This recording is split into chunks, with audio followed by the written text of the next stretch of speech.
We want to get right to our guest. Joining me now, Dr. Robert Redfield. He is director of the CDC, and a real pleasure to have you on the show, sir. So Americans have pretty much made up their mind about Thanksgiving. They've heard the guidelines. You believe, though, that we need to redouble our efforts in terms of mitigation. How do you think we should do that if people feel like they're already doing a lot? Well, it's very important, Dana, because clearly right now you can see the surge that we're seeing in new cases, unfortunately, in hospitalizations and deaths.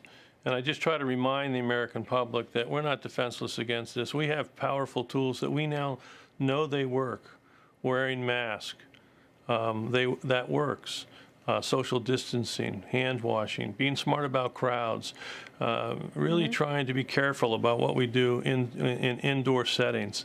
These things really do work, and they can really blunt this current surge that we're having right now. And hope's on the way with the vaccine, but over the next 2, 4, 6, 8, 10, 12 weeks for many Americans, we still need to really be vigilant about these mitigation steps and stop the debate about whether they work or not. There's clear evidence that, for example, that masks do work in protecting individuals from both becoming infected as well as potentially infecting others. Could you speak to the status of the healthcare workers, the hospitalizations that we know are on the rise? Just how bad is that situation? It's not bad everywhere, but you do see enough stories of some hospitals having to even think about rationing care. Yeah, I think this is the real challenge that we have, and I do think we have to be prepared. I think this issue of our healthcare system and the resilience that it has, and I think in some areas we are going to see the healthcare system overwhelmed.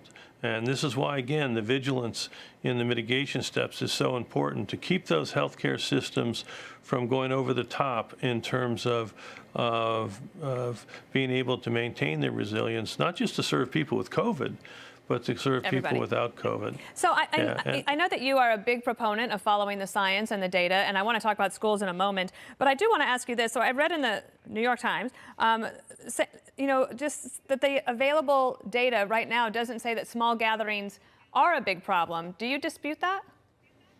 Yeah, I think for us right now, the majority of transmission that we're seeing across the nation, this is much different than the spring when we had several metropolitan areas. Now we really have a large portion of the nation now that has transmission at the level of what we call the red zone. And we're of the point of view from the data that we have is that the real driver now of this epidemic now is not the public square. It really is driven by the silent epidemic, the asymptomatic infections, largely in individuals between the ages, say, 12 and 35.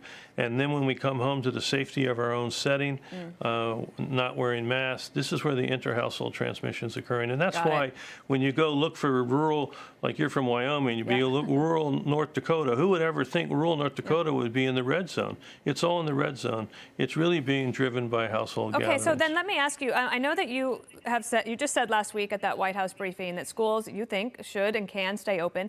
We know that some of them are closing. What data point do they need, or that you could you provide to help them get a plan to get schools to reopen, and how soon could parents see that? I mean, after the first of the year?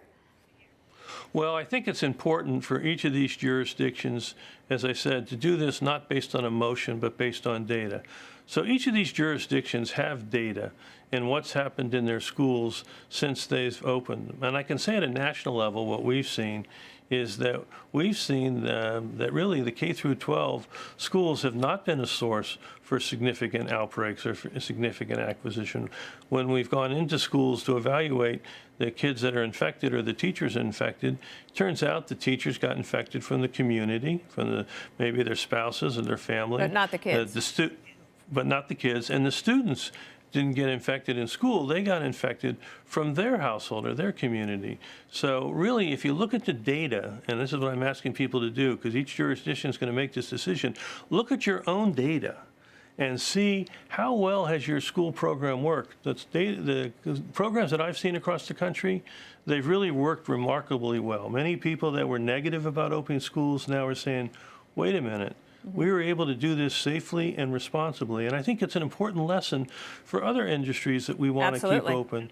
Figure out how to do it safely and responsibly and follow the data, not the emotion that, oh, we must close schools. I know the think parents are schools- very, very frustrated, and I understand it's a complicated decision, but I think you're right. Follow the data and see where you go.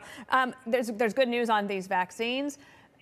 I know that we're a few weeks off before some people start getting vaccinated, but how do you help decide and inform the decision-making process as to who gets the vaccine first? That's going to be the next real difficult problem to try to communicate to the public.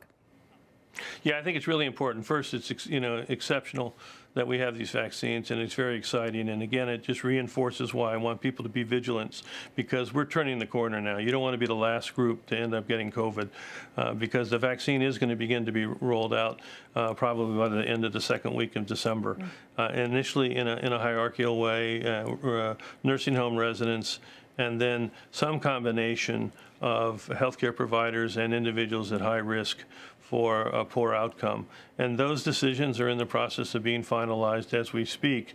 I do think we'll have about 40 million doses of vaccine before the end of the first year of the year. That's enough to vaccinate 20 million people, but then it will continue through January and February, and hopefully by March we'll start to see vaccine available for the general public. Could I ask you about children? Because we talked about, some kids, we do know that they become infected and they get sick, but what is the latest on the effects that COVID, if a kid does get it and they do have symptoms, do we have any more clarity as to how it affects them?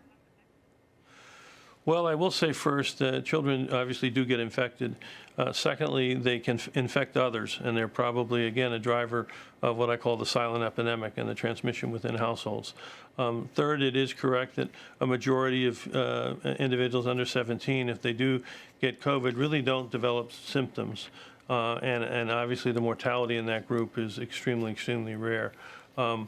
Looking at the long-term consequences of COVID, I don't think any of us can go out there too far. We're studying it, trying to understand it. Clearly, there's much more to COVID than just getting a respiratory illness, as we've seen. So, but in general, children really are a group that are largely spared from the consequences of COVID. And one last question for you in the minute that we have. I read that and I guess this makes sense, no pregnant women were a part of the vaccine trials. What about that going forward? How does that work so that we can make sure that those moms-to-be and their babies are also safe? Yeah, this is really important, as you know, and how to begin that, to get that safety data in the setting of pregnancy. And I think you're going to see that happen fairly rapidly. Just like we're going to see studies begin to look at the safety and immunogenicity in children too. So those are priorities. Obviously, it's pretty normal that we bring new products into humans. We really do spare pregnant women initially, but I can tell you that they're going to be targeted to show safety and efficacy in that group very rapidly. Well, we appreciate you taking all of these questions. I could talk to you for the entire hour, but I know you're a busy man. You got a lot to do, and happy Thanksgiving to you, Dr. Robert Redfield. Thank you. Thank you very much, Dana.